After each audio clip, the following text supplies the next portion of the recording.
Hello, Genius family. My name is Corey Gray, the founder and CEO of Geniusology Incorporated, and we are here for our March newsletter. I'm so excited. I don't know about you, but this year has already gone by so fast. It's like every day I look up and we're almost at a new month. It's wild to me.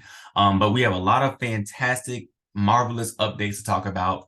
Primarily, what we're going to start shifting our newsletters to is to be less about these company updates and more about some information that we can provide to you and your family as you all are processing the information that we're disseminating that you can actually put to practice. So this month, we are focusing on being intentional about overcoming perfectionism. As you know, our big word for this year is intentionality, being really committed to everything that we're doing it with the spirit of intention. So for this month, we're focusing on really overcoming perfectionism. And in order to do that, we must define this term to really be able to unpack it and to go through it. So what I've done is I've included a reading in this first passage or the first section from the NAGC, which is the National Association of Gifted Children, that really gives us some great insight on perfectionism. And it also provides you with some profiles I think it's about 6 different profiles that come with perfectionism. So you'll see, maybe you might recognize some that you operate in and that your children do. You might realize that they operate in more than one, and that's okay. But the article does say something that I personally disagree with, and it talks about perfectionism being healthy and unhealthy. In my mind, I don't think perfectionism is ever healthy, but I do think that it can be functional. So, and I actually made sure I put that in the newsletter. So there are ways that we can function with perfectionism to achieve our goals and whatnot, but for the most part, it's not something that we want to emphasize that we want. It's actually a construct that should be broken down. So take some time and read through that, read the profiles, and definitely let us know what you think about those.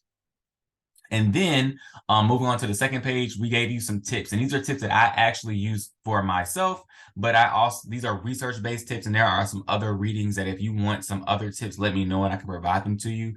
But I just synthesized a lot of tips into 3 big buckets that I think will be extremely helpful for your child and for you as you are really tackling this topic this month.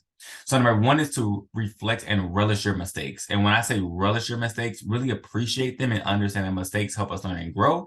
And mistakes should be inspected, respected, and then corrected. When it happens in that order, we see a lot of learning come from mistakes rather than us feeling as though mistakes are the worst thing in our self-esteem going down because of mistakes.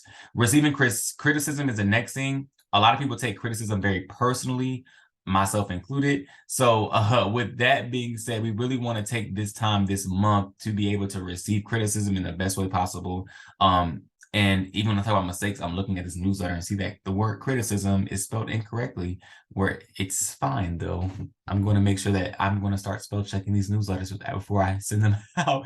But anywho, taking criticism, being able to understand what others see, because when people criticize us, it's not a negative thing, but it also should be seen as a positive thing where, oh, someone cares enough about my progress to let me know how to change so I can get better. So yes, criticism produces critical calibration. It really makes you critical about how you make changes in your life. And then talk to people. I talk to a lot of people about the tendencies that I have because I have accountability people in my life who actually help coach me through certain things. So I think that it's beneficial that your children or you have a therapist or just someone in their life who has overcome it or is actively overcoming it. So that way they're not encouraging it, but they're helping them process and literally get over this hurdle. All right. And then I just added a quick note in here that as far as some encouragement as well about this month. We're wrapping up Black History Month in February, entering National Women's History Month. It's a lot of things to celebrate and a lot of things to be proud of.